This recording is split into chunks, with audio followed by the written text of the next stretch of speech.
They sang on Easter morning, 1987. Then they vanished. No screams, no goodbyes, no signs of struggle. Just an old organ still playing, soft and lonely, in an empty church. The Rosewood choir, 14 voices, young and full of hope, never came home. Their families waited, year after year, but the doors of the church never opened again. Then, one quiet winter afternoon in 2021, Emma Carlisle, the new caretaker, found something. She was dusting the old conductor's desk when she pulled open a drawer that stuck a little at the corner. Inside was a folded sheet of music, yellowed with time, with smudged ink and unfinished notes. At the top, written in careful cursive, "Silent goodbye." One question kept echoing in her mind, soft but sharp. Did they really leave, or were they never given the chance to say goodbye? Keep watching, because what Emma found next will take you somewhere you never expected to go. Emma Carlisle, now 56, lives alone in a small wooden house at the edge of Savannah. The porch creaks when she steps on it. The shutters need painting, but she keeps the windows clean. From her kitchen, she can see the spire of Rosewood Church, still standing, still locked, just like it was 34 years ago. She never moved away, never tried. Some roots, she says, grow too deep to pull up. When she was a girl, Emma wanted nothing more than to join the choir. She would sit in the back pews, swinging her feet, mouthing the words while the older kids stood in white robes at the front. She was too small, too quiet, always passed over. But she watched them, especially Lily Mae, the lead soprano, the one everyone leaned toward when the notes rose high. Emma had a notebook back then. She wrote down the names, the harmonies, even the dresses they wore. She still has that notebook. Every Easter, without fail, Emma walks across the empty lot to the church. The gates are rusted now. Ivy covers most of the bricks. She lights a single white candle and places it by the door. Some people in town used to stop and watch. Now they just drive past. The case was closed in 1995. No leads, no arrests. No one expects answers anymore. But Emma doesn't believe in closed doors. She believes in echoes. She says sometimes, when the wind moves through the trees behind the church, she hears something that doesn't belong to the wind. A soft hum, maybe, or a whisper that sounds like an old hymn. She never tells anyone that part. They'd say she's imagining it, but she knows what memory sounds like. In her kitchen, beside the fridge, hangs a single framed photo. 14 young singers, dressed in white, frozen in time. One is laughing, one has her eyes closed, and Lily Mae is looking straight at the camera, as if she knew it might be the last picture taken. Emma touches the glass every morning, gently, as if it might warm under her fingertips. The colors have faded, but the faces haven't. She makes tea at the same time each day, always in silence. No television, no radio, just the sound of the kettle, and sometimes the rain. When it rains, she sits by the window, hands wrapped around her mug, and whispers the same line she's whispered for years. The Lord never forgets those who sang for him. Some nights, she dreams of the church doors opening. The organ starts on its own, playing a tune she almost remembers. The pews fill up again. The light through the stained glass turns gold.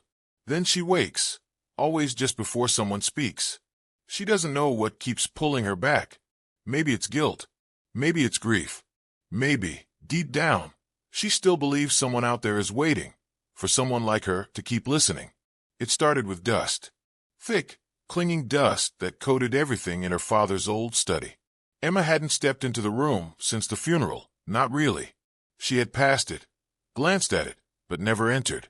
It was a quiet space, with a crooked lamp, a cracked window, and the scent of pipe tobacco still clinging faintly to the curtains. Her father had been the caretaker of Rosewood Church before her. For nearly 30 years, he walked its halls, locked its doors, and kept its secrets. On a cold Monday morning, she decided to clean it out. The wind rattled the glass, soft rain slid down the panes, and the floor groaned beneath her steps. It was just supposed to be a chore, a goodbye, until she found the box. It was tucked behind a row of hymnals, near the bottom of the old bookcase. Small, wooden, locked with a tarnished brass latch. She held it in her hands, heart thudding in that slow, quiet way that only comes when something familiar suddenly feels strange. Inside the box, wrapped in linen, was a single brass key. Worn, cold, and labeled Conductor's Desk. Her breath caught. That desk had been sealed since the investigation, back in 1987. The police had logged it, noted its presence, but never forced it open. They assumed there was nothing inside. Emma's father must have found the key years later and kept it. She drove to the church in silence. No radio. Just the hum of the engine and the sound of gravel under her tires. The sanctuary was dim, the stained glass dull from dust, the air still as if it hadn't moved in years. She went to the pulpit, turned right, and entered the old choir room. The desk stood in the far corner, under a faded portrait of Saint Cecilia. Her fingers trembled as she slid the key into the lock. It clicked. The drawer stuck at first, swollen with age. She tugged gently, then harder, until it gave. A musty scent rose up, wet wood, old paper, something deeper, like time itself. Inside was a folded bundle of music sheets, tied with a blue ribbon now frayed and fragile. The top page read, "Silent Goodbye." The ink had bled in places, but the melody was still clear, at least the parts that were written. The notes stopped abruptly halfway through. Below them, in a different hand, someone had scrawled 5 words, Savannah Pines, Psalm 91. Emma sat down, hard, on the bench behind her. Savannah Pines wasn't just a name, it was a place. A wooded ridge 2 miles outside town, abandoned long ago. Locals called it cursed, a place where nothing ever grew right. No one went there anymore. She turned the page over. On the back, written in finer, more careful handwriting, were the words, "He who dwells in the shelter of the Most High." Her lips moved, finishing the verse in a whisper, "will rest in the shadow of the Almighty." Psalm 91, a psalm of protection, a hiding place. The room felt colder. She touched the paper again, traced the title. The ribbon had left a faint blue line across the page, like something sacred had been pressed down for too long. Emma didn't know what it meant yet, but she knew one thing. This wasn't just a psalm. It was a message, and she was the first person to read it. Emma waited until Sunday to speak with Pastor Daniels. She didn't want to call. Some things had to be said in person. The church office smelled the same. Old books, lemon polish, and something deeper, something like stillness. He offered her tea, then sat across from her, hands folded. She told him everything. The box, the key, the drawer, the unfinished him. He listened quietly, his expression still, but his eyes flickered once, at the word Savannah Pines. When she finished, there was a long pause. The clock on the wall ticked slowly, louder than it should have. Then he said softly, "Emma, there are mysteries the Lord hides from us for his own reasons." He smiled gently, but there was distance in it. Maybe this one is meant to stay where it was left. She nodded, but something in her chest tightened. That smile. It felt more like a closing door than a comfort. Later that evening, she drove to her brother's house. Sam was her only family left. He had been 12 when the choir disappeared, old enough to remember the search, old enough to stop believing. He opened the door barefoot, holding a mug, wearing the same old flannel he always wore when he was tired. She handed him the folded sheet music. He looked at it, then looked at her. "You're still holding on to this?" he asked. "Not cruel. Just tired." Emma sat down on the couch, hands in her lap. "It's not just paper, Sam. The name. The psalm. Savannah Pines." She paused, voice low. "I think it was meant to be found." Sam took a slow sip, leaned against the counter, eyes not meeting hers. "It's been 34 years, Em. You think if there was something real, they wouldn't have found it by now." She shook her head. "I think no one looked in the right place." He sighed long and slow. "You're chasing shadows. You always do this." The word stung, more than she expected. She looked at the folded paper again, hands slightly trembling. What if it's not just a psalm? What if it's someone's last call for help? Sam's face hardened. "It's grief, Emma. It changes shape, but it doesn't go away. You've got to stop letting it lead you." There was silence, only the low hum of the fridge and the distant tapping of rain on the windows. Emma stood slowly. Her voice was calm, but tight. If there's even 1% chance, even a sliver of truth, I have to go. Sam didn't answer. He turned away, hands in the sink, water running. The moment closed like a book. She let herself out without another word. The rain had started to fall harder, hitting the windshield like whispers she couldn't quite understand. As she drove home, she gripped the steering wheel tighter than usual. Her father used to say, "Sometimes the truth doesn't shout, it hums, and only the stubborn stay quiet enough to hear it." She repeated it under her breath, like a prayer. That night, she couldn't sleep. The sheet music sat on her kitchen table, lit by the soft orange glow of a lamp. Thunder rolled far off in the distance. She sat in her robe, staring at the words silent goodbye, the ribbon still curled beside it. No one believed her, but maybe that's how all real searches begin, with a door closed by others, and a whisper you decide to follow anyway. Emma didn't sleep much that night. By morning, the house felt colder, quieter, as if holding its breath. She sat by the kitchen window, the folded music still on the table, the ribbon curled like a question mark. The word Savannah Pines, Psalm 91 echoed in her head, over and over, like a verse that wouldn't let go. She opened her laptop, hands still stiff from sleep. The screen glowed softly in the dim room. A quick search brought up little, just an old mention in a real estate archive, a forgotten ridge west of town, once home to a small chapel, long since abandoned. No photos, no listings, only coordinates. She clicked the print icon, and the paper came out warm, humming. On it, she circled the location and read. Her handwriting trembled slightly. She packed slowly, deliberately. A flashlight, a digital recorder, her old hymnal from childhood, the corners bent, a name scribbled on the inside cover, Emma Grace Carlyle. And the photo, 14 faces frozen in time. She placed it between the pages of the hymn book, where it would stay flat. The road out of town narrowed quickly. Fields gave way to woods, fences rusted and leaning. She stopped at a gas station for water and asked the man behind the counter if he knew the place. He shrugged, said the trees grew too thick there. Nothing ever stayed built. She tried again near the base of the ridge, knocking on the door of a pale blue house with wind chimes that didn't ring. An elderly man answered, shoulders hunched, voice soft from age. "Savannah Pines," he repeated, looking past her toward the trees. "I remember the singing. High far away. Like it floated. But that was a long time ago. We all stopped listening." Emma thanked him, then followed the gravel path until it disappeared. She parked her car beneath an overgrown oak and continued on foot. The air smelled of moss and damp bark. Her boots crunched softly on fallen leaves. Somewhere behind her, a bird called once, then went quiet. She found the ruins just before noon. The stones were low, scattered. A few corners of wall still stood, covered in green, cracked from roots pressing underneath. She knew it was the chapel by the way the ground felt, hollow, expectant. The foundation formed a perfect rectangle. At one end, part of a step remained, worn smooth in the center where many feet had once climbed. Emma stood at the threshold, closed her eyes, and listened.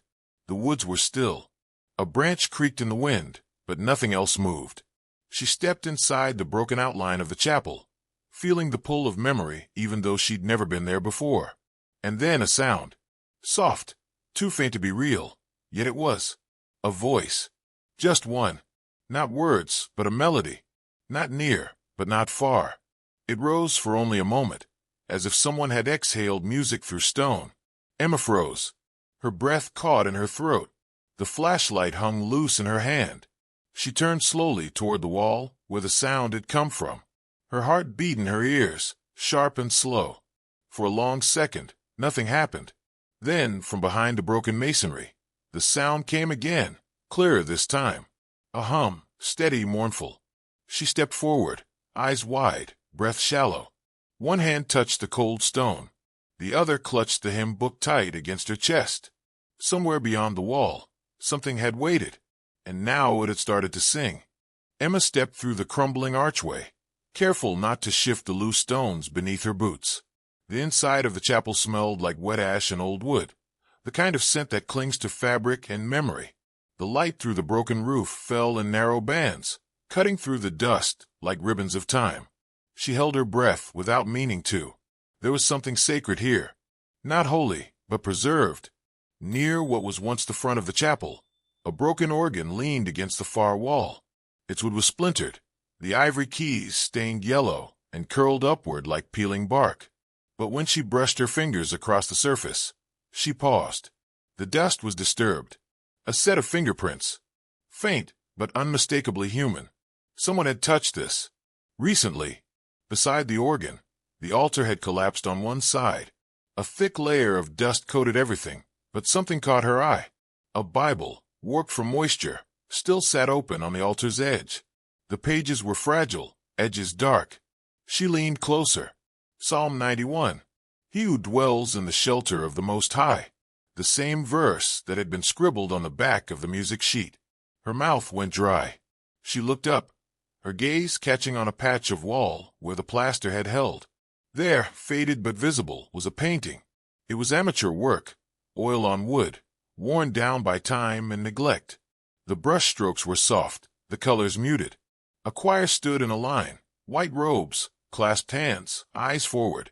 But one face, centered, barely touched by decay, stopped her breath. Lily May. Not a guess. Not a resemblance. It was her. The slope of the nose, the slight turn of the chin, the eyes looking not at the viewer, but slightly to the left, as if waiting for a note to rise. Emma reached out, fingers hovering over the surface, but she didn't touch it. The moment felt too full. Kneeling to steady herself, Emma's hand brushed against something beneath the altar. A small wooden box, sealed shut with a rusted clasp. She pried it open. Inside was a cassette tape, the kind she hadn't seen in decades. Written in black ink across the label, Practice, March 1987. Her hand shook as she slid the tape into the recorder she had brought. The buttons clicked louder than she expected. For a second, only static. Then voices. A warm-up hum, someone laughing softly. Then the opening notes of a hymn. Young voices, pure and close. The acoustics made them feel alive, like they were still in the room. Emma pressed the recorder to her chest, eyes closed, knees on the cold stone. The melody built slowly, one voice rising above the rest. Lily. Halfway through the second verse, there was a pause. The harmony broke. A sharp breath. Then a whisper, not meant for recording. They're here. Another breath. Then silence. The tape clicked to a stop. Emma didn't move. The stone felt colder beneath her legs. Her heartbeat thudded loud in her ears.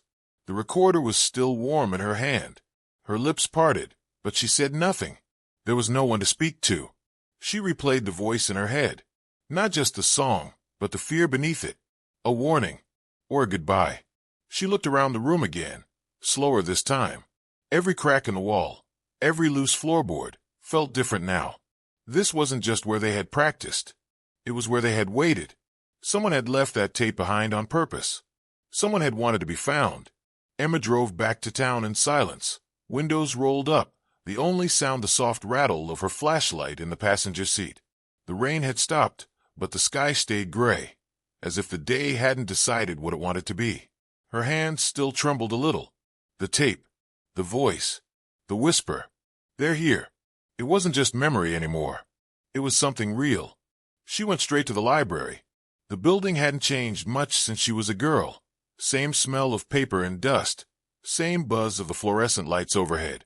The back archive room was cold, lined with yellowed clippings and broken cardboard boxes.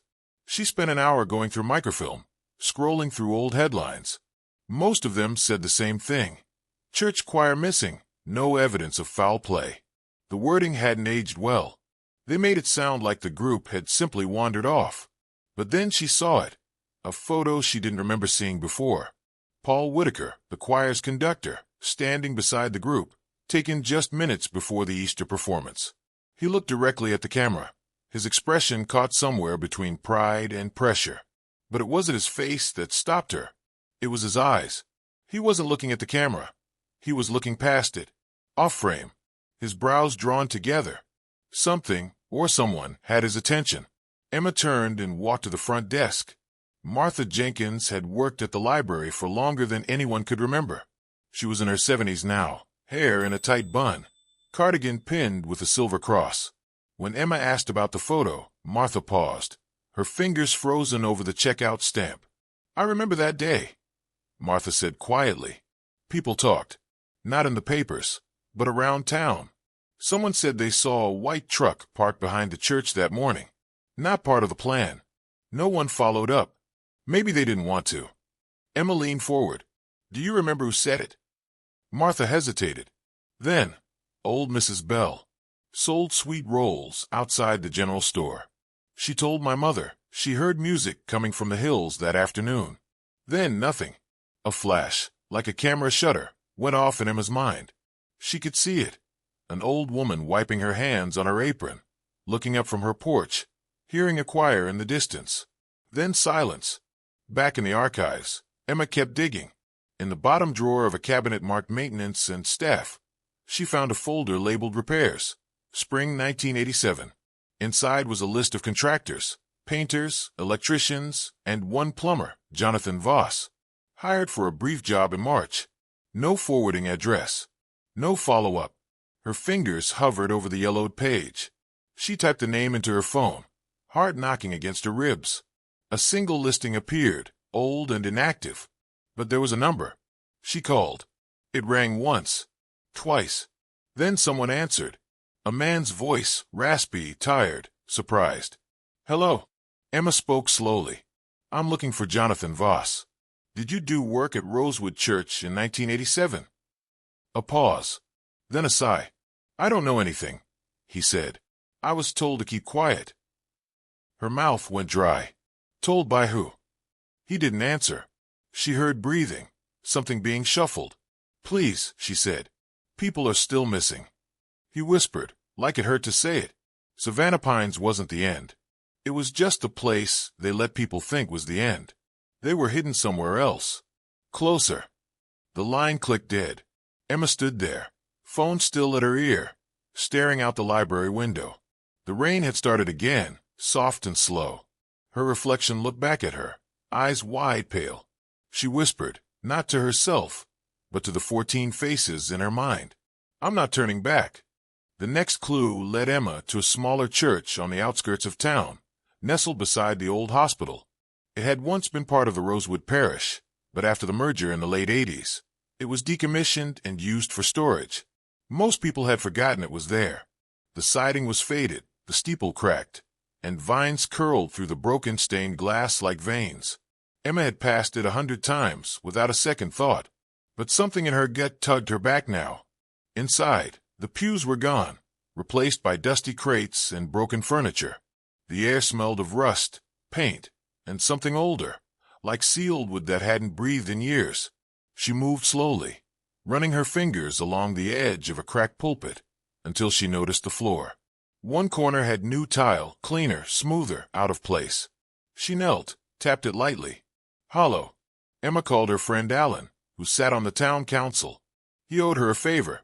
By the next morning, they were back with 2 workers and a permit. With a crowbar and care, they pried the tiles loose, layer by layer. Underneath, a cement hatch, sealed at the edges. Alan hesitated, his face pale. "What exactly are we expecting to find?" Emma didn't answer. Her hands were clenched, knuckles white. They broke through the seal in silence. Dust rose like smoke. A square hatch door waited underneath. When they opened it, a wooden ladder led down into dark. She descended first. The room wasn't large, just a concrete square, maybe 15 feet wide. But it was clearly used, at some point. A rusted cot leaned against one wall. On the floor, a metal tray still held a spoon. In the corner, 3 folded choir robes, stained and yellow with time. A crate of evaporated milk cans lined the opposite wall, most dated 1989 or 1990. But what stopped her was the notebook. It lay near the cot, its cover soft with moisture, but intact. Emma opened it slowly. Inside were drawings, rough sketches of windows and hands. Then the writing. "I don't know what day it is. They say no one is looking. I think they're wrong." The handwriting was delicate, looping, like someone who had once practiced calligraphy. She knew that script. She'd seen it in the hymn book, in notes passed during choir. Lily May. Emma sat down hard on the floor. Her breath came in short waves. She held the book close, not reading now, just feeling its weight. In the far corner of the room, taped to the wall, was a photograph. A group shot, like others she'd seen before, but this one was different. There were 15 people. 14 she recognized. The 15th was a man in dark robes, standing slightly behind the group. His face was turned away, but his eyes, they were familiar. Emma leaned closer. The shape of the jaw, the lines of the brow, the slight tilt of the head. It looked like Assistant Pastor Grant. He had been there that day. A trusted leader, a quiet presence. He left town shortly after the choir disappeared. Everyone assumed it was grief. No one asked more. Until now. Emma's thoughts spiraled. If someone from within the church had led the choir away, claiming retreat, silence, protection, then maybe they hadn't been taken. Maybe they had been convinced. She stood, heart pounding, fingers still wrapped around Lily's notebook. She needed to know who else had been there. Who had helped? Who had looked the other way? She began calling everyone still alive from that congregation. Most had little to say. But one name came up again and again. One person no one had ever questioned. One name never in the police reports.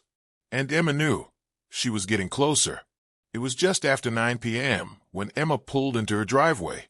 The porch light flickered once, then held steady. She noticed it immediately. The back door wasn't closed.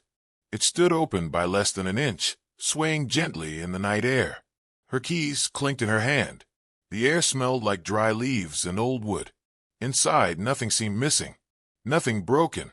But something was off. Her desk had been disturbed.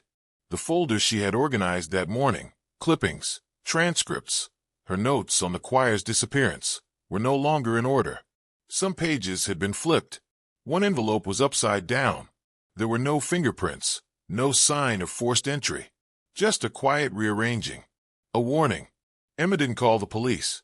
She didn't trust that they would believe her. Not yet. Instead, she opened the drawer where she kept her father's old wildlife camera. Small. Silent. She placed it above the pantry door, facing the kitchen. She made tea, turned on the porch light, and pretended she hadn't noticed a thing. The next night, just past midnight, she watched the footage. A figure. Tall. Moving slowly. A brown hat pulled low. Coat loose at the shoulders. The man turned once, just enough for the light, to catch his face. Emma paused the footage. Her stomach twisted. Luther Grant. The former assistant pastor. The quiet one. Retired nearly 20 years ago. Vanished from town life soon after. Most thought he had moved. A few thought he had passed away. But here he was. In her kitchen. The next morning, Emma followed him. He walked with a cane now. Slow but steady. She kept a safe distance as he made his way to the old cemetery behind the west churchyard. He carried a faded cloth bag over one shoulder. The sun was low, the sky bruised with clouds. Luther knelt beside a headstone, Paul Whitaker's. The conductor, the man who had been blamed, quietly, then forgotten. He lit a candle, small and white. His voice was almost too low to hear, but Emma leaned in just enough to catch it. "They're still singing," he whispered. "I hear them when the wind comes down from the ridge." He stayed a while. Then he left. So did she. That evening, a small package arrived at Emma's door. No name. Just the word peace written in cursive across the front. Inside was a tin of herbal tea. Chamomile. She almost drank it. But something in her gut, some old memory, maybe, held her back. She poured the tea down the drain. The smell was wrong. Bitter, metallic. Within minutes, her hands started shaking.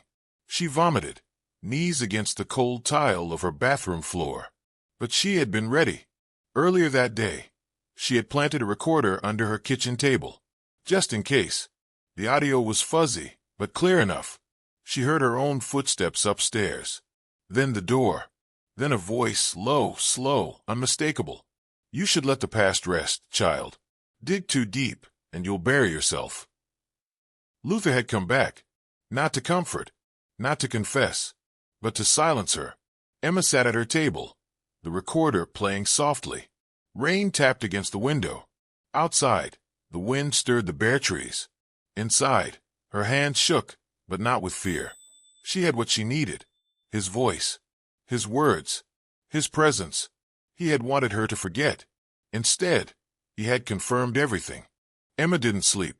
She sat up until dawn, the recorder in her hand, the words echoing in her mind. You should let the past rest, child. But she couldn't. Not anymore. That morning, she drove to the sheriff's office, with a folder in her lap and fire in her chest. The new sheriff, Nathaniel Brooks, was younger than the rest, but steady. His mother, Doris Brooks, had once sung alongside Lily May, back when the choir wore handmade robes and practiced every Thursday night. At first, he was polite but hesitant. Then she played him the tape. He listened quietly, fingers laced on his desk. When it ended, he leaned back slowly. That voice, he said, his brow furrowing. He preached at my cousin's wedding. I thought he was dead. Emma opened the folder. Photos. The notebook. The tape. The transcript of what Voss had said on the phone. She didn't raise her voice. She didn't need to. By noon, he'd signed the order. A search team assembled. 2 deputies, a medic, and a local historian who knew the underground layouts of the old monastic sites on the west side of town. The destination, a stone structure outside of town, once a convent, later sealed and forgotten. Emma rode in silence, the photograph of the choir in her coat pocket, fingers pressed tight around its edges. When they arrived, the signs were immediate. A dim bulb flickered near the entrance, powered by an old generator. The door was rusted, but not locked. The air inside smelled of damp rock and mold. Far below, almost too faint to notice at first, was sound. A voice. Singing. It wasn't a performance. It wasn't even a full hymn. Just a low hum, steady and haunting, like someone keeping rhythm in the dark. The team moved quickly through narrow halls, guided by crumbling maps and instinct. Deep beneath the structure, they found a heavy door sealed from the outside. The lock was new. The bolts clean. They cut it open. Inside was silence. Then the shifting of bodies, the shuffling of feet. 12 people stood together in a cold, bare room. Blankets, cots, empty cans stacked neatly along one wall. They were older now, gray hair, lined faces, but their eyes. Emma knew their eyes. Lily May stepped forward first. Her voice cracked when she spoke. Are you real? Emma's throat closed. She nodded. You're safe now. They hadn't seen daylight in years. They had eaten, slept, and prayed according to a calendar made up by Luther Grant. He had told them the world outside was poisoned, lost, and that their only salvation was obedience. They believed him, at least at first. But time had worn the edges of that lie. Still they stayed. Because where would they go? One chair sat empty. Elijah's, the youngest. They kept his robe folded at the foot of his bed. His Bible, marked with crayon drawings, still rested beside his pillow. Lily showed Emma the journal they had passed between them, secretly. In it, messages they were never allowed to say aloud. At the end of one page, scrawled in shaky handwriting. Someone will come. Someone has to. Emma closed her eyes. Someone did. Outside, the wind picked up, swirling through the trees. A deputy radioed for more support. The medic moved from person to person, checking pulses, handing out blankets. Lily turned, looked back toward the door. Is he gone? She asked. Emma didn't answer right away. She looked into the dark hallway behind them, and then back into the room. No, she said. But now he's the one being watched. Lily May was the first to be helped out of the shelter. Her steps were slow, her eyes squinting at the sky like she hadn't seen light in years, which she hadn't, not real light. Wrapped in a gray blanket, she clung to Emma's arm, silent, distant. When they asked her name, she hesitated, blinked, then whispered, I don't know. Later, at the community center, someone found a tape recorder. Emma sat with it in her lap, fingers curled around the sides. The tape inside had been warped by time, but the melody survived. She pressed play. It was silent goodbye. The opening notes played, soft and cracked. For a moment, no one spoke. Then Lily closed her eyes. Her lips moved, slow at first, then sure. The tears came without warning. They rolled down her face, thin and silent, And she whispered, "He wrote that for us. He never finished it." Emma touched her hand. "Then maybe you should." A week later, the doors of Rosewood Church opened for the first time in nearly 40 years. They creaked loudly, as if unsure how to welcome the light again. Dust hung like smoke in the stained glass windows, casting soft color across the floor. Someone had swept the aisle, polished the altar, cleared the space where the choir used to stand. 12 chairs, 12 voices. They sat where they used to sit. Some needed help climbing the few steps. Some wept as they looked around. One man ran his hand along the back of the pew, like it was a long-lost friend. No one spoke much. Emma placed the Oldham book at the front, open to the marked page. She stepped back. No direction, no conductor, just the song. And then, one by one, they began to hum. It wasn't perfect. It wasn't polished. But it was real. When they reached the chorus, unfinished after all these years, Lily lifted her head. Her voice was cracked, but clear. She sang a single line, soft but certain. We waited until he sang through us again. It wasn't written in the original sheet. It never made it to the tape. But it was exactly what needed to be said. The music stopped. For a second, no one moved. Then someone sobbed. Then another. And then a strange thing happened. The quiet didn't feel empty anymore. It felt full. Like the church had breathed again. Like someone else was listening. Emma stood near the organ, her hand resting on the faded wood. Her face was wet, but she didn't wipe the tears. She looked out at the group, older now, worn down, but whole. She whispered, "You were never gone. You were just waiting to be found." They weren't victims anymore. They were survivors. Music hadn't just kept them alive. It had kept them together. After that day, the town changed. Quietly. No headlines. No interviews. Just healing. The group was moved to a recovery home, where doctors and counselors worked slowly, gently, piece by piece. But every Sunday they returned. Not as a spectacle. Not for show. Just to sing. Same pews. Same song. Same God. And each time they reached the chorus, Lily added that one line. The one that never existed in ink, but had always lived in their silence. We waited until he sang through us again. And the church, long closed and forgotten, echoed back. In the end, the voices returned. Not through microphones, not on television, but through real music, fragile, honest, rising in a quiet room as dusk settled behind stained glass. Emma sat alone in the last pew, eyes closed, the hymn still echoing in her ears. The wind drifted in through a broken window, soft and cool, carrying the sound as if it had been waiting all these years to be released. This was never just a story about a disappearance. It was about memory, about faith, about how the truth doesn't always arrive on time, but it never forgets where to go. The Rosewood choir didn't vanish. They were hidden, not by shadows, but by someone they trusted. And yet, it was one hand, steady, patient, unwilling to forget, that pulled them back into the light. Some goodbyes are never said out loud.